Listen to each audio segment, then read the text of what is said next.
बदतमीज बहू।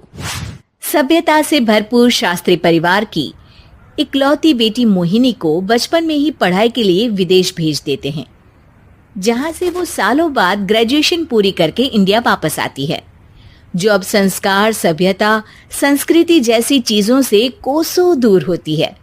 एक सुबह मोहिनी शॉर्ट ड्रेस पहने, कानों में हेडफोन लगाए जोर जोर से इंग्लिश गाने गाती हुई घर में घूम रही होती है। सुबह सुबह भगवान का नाम लेते हैं, राक्षसों की तरह चिल्लाते नहीं। पॉप्स, आपको अच्छे गाने की बिल्कुल समझ नहीं है, सो ठीक है, चिल पिल। अरे मोहिनी, पापा से ऐसे बात करते हैं क्या? सारी तमीज भूल गई हो। ओह मॉम प्लीज, इतनी बड़ी भी कोई बात नहीं हुई, सो डोंट ओवर रिएक्ट।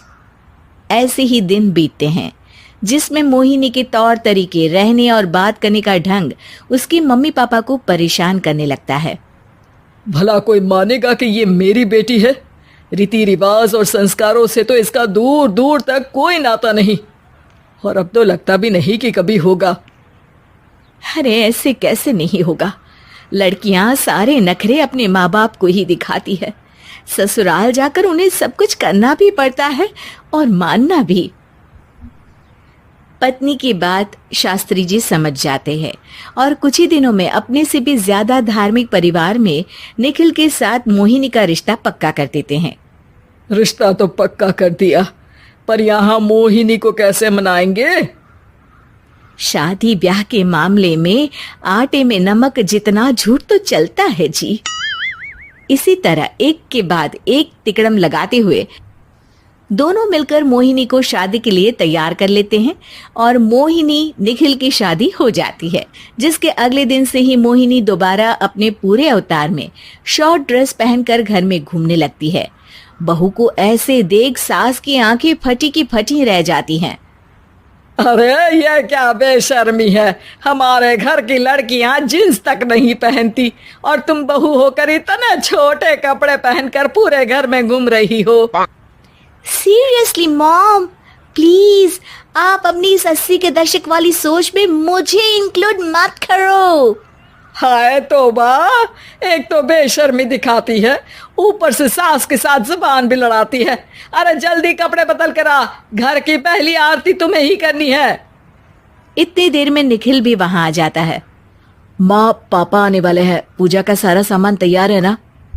ये पूजा हमेशा मेरे बॉयफ्रेंड्स के पीछे पड़ी रहती थी और अब हस्बैंड के पीछे भी आ गई।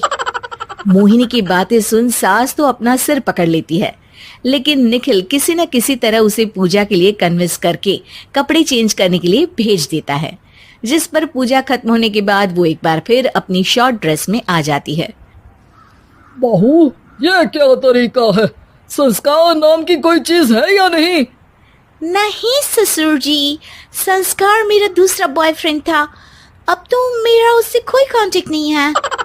मोहिनी का जवाब सुन के ससुर तो भगवान नाम जपते वहां से चले जाते हैं, लेकिन सास बहू के बीच कहासुनी फिर शुरू हो जाती है, जिसे इग्नोर करते हुए मोहिनी घर से बाहर चली जाती है और देर रात घर वापस आती है। मोहिनी, मैं जानता हूँ कि तुम विदेश में रही हो और तुम्हें वहीं की आदत है, पर यहाँ चीजें कुछ अलग है। अगर तुम उस हिसाब से कुछ एडजस्ट कर लो तो सबके लिए सही हो जाएगा। I am not in a lecture mood. Good night. अगली सुबह मोहिनी देर से उठकर एक बार फिर उसी तरह सबके सामने आती है, जिस पर उसकी सास कुछ बोले उससे पहले ही मोहिनी की दोस्त मोनिका और रचिल वहां आ जाती हैं। Oh hi darling, how are you? OMG, we missed you so much. I missed you too darling. Ram Ram, इन्होंने तो तुमसे भी छोटे कपड़े पहने हैं। अरे तुम लोगों के अंदर कोई शर्म लिहाज बाकी भी है या सब बेच खाई? मोहिनी, तुम्हारी मेड कुछ ज्यादा नहीं बोलती?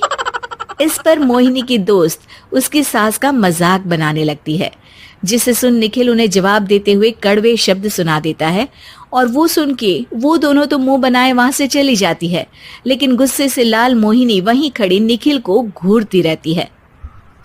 घूर क्या रही हो?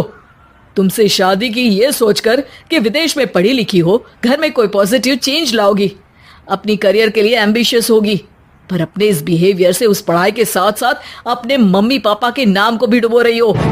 अगर तुम्हें ऐसे ही हाल रखना है तो यहाँ रहने की कोई जरूरत नहीं है। निखिल की बातें सुनकर मोहिनी रोते हुए घर छोड़कर अपनी मम्मी पापा के पास वापस आ जाती है। ससुराल में सब कुछ ठीक तो है? वो अपने आप को समझते क्या है? मोहिनी पर चिल्ला रहे हैं? मैं क्यों उसके इशारों पर चलूं? मैं अपनी लाइफ अपने तरीके से जीना चाहती हूँ और वो ना आप लोगों को मंजूर था और ना ही उन्हें है। तुम यहाँ नहीं रह सकती। अपने पापा की बात सुन के मोहिनी हैरान रह जाती है। हाँ, तुमने बिल्कुल सही सुना।